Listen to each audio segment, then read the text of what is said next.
Croeso, which means Croeso. welcome. Yeah. I Llanfair, Pwll Gwyngyll, Gwgero, Chwyndrobo, Llantysilio, Gogogoch. Wow, that's amazing.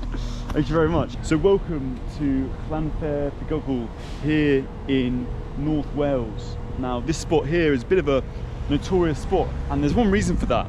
That's because the full name of this village is extremely long. I've just abbreviated it to Llanfair Ffigwrgl, but yeah, the actual name is really long, and the specific reason for doing that was specifically to bring lots of tourists to the area. The locals wanted to name it something really long, so kind of inspire curiosity, and it is a bit of a tourism hub here. So yeah, we're gonna go check it out, see what it's like, and yeah, let's go. So I like what they've done here. They've really cemented themselves as an international hub. We've got all the nearest capitals for all the big countries. We've got Rome, Paris, Mecca. Here you've got some Welsh paraphernalia, some pens, some Welsh pens. Little Welsh duck. It's quite funny. And behind us over here we have the train station for this village, and they do something quite cool here. So they have like an old school clock that is set at the time for the next train leaving the platform, which to be honest is a much better way of doing it. We've got a few hours until that one, and we've got a car anyway, but yeah, interesting.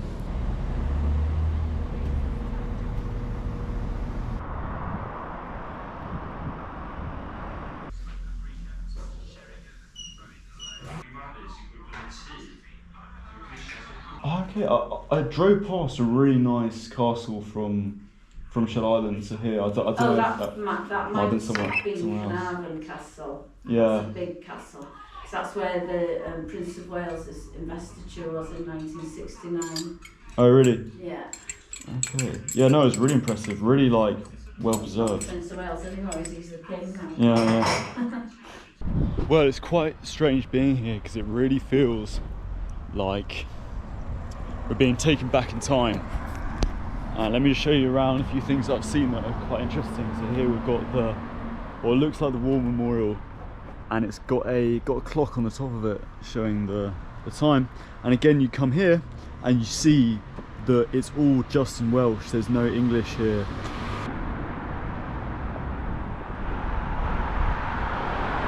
And the other fascinating thing is, I've heard Welsh spoken a lot. Like I heard the people in the cafes speaking Welsh to each other.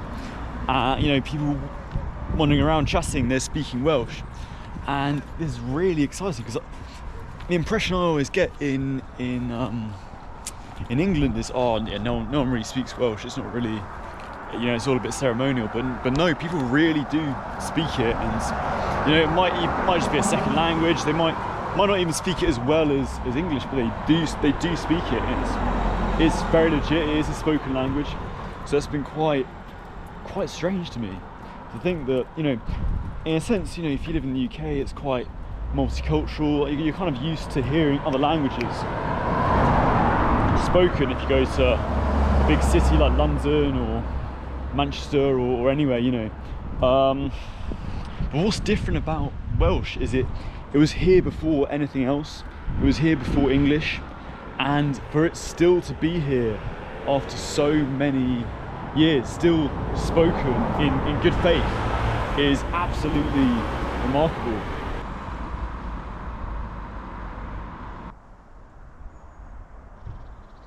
Sorry, mate. Of course, man. Wow, just got spoken to in Welsh.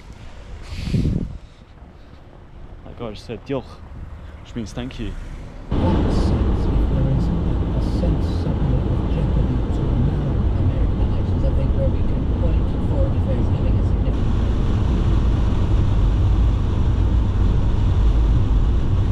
Okay, so I just arrived here in Bangor, which is only a 10-minute drive from where we just were in Llanfair.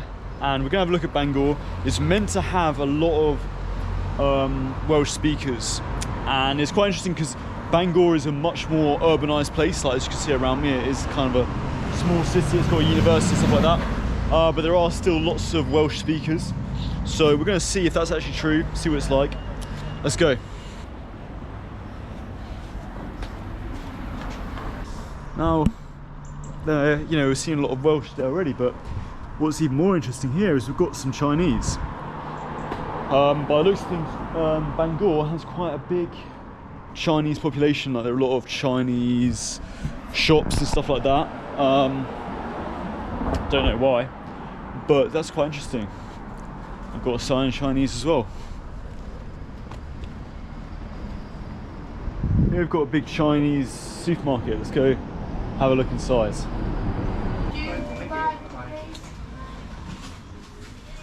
Look at all the drinks we can get in this food store.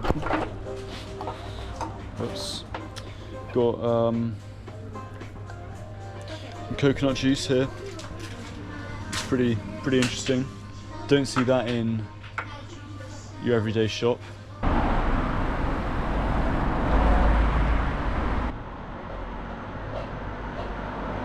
Well, to be honest, Bangor so far, it's not blowing me away. It's quite quiet and quite boring. You know, it's just not much happening really.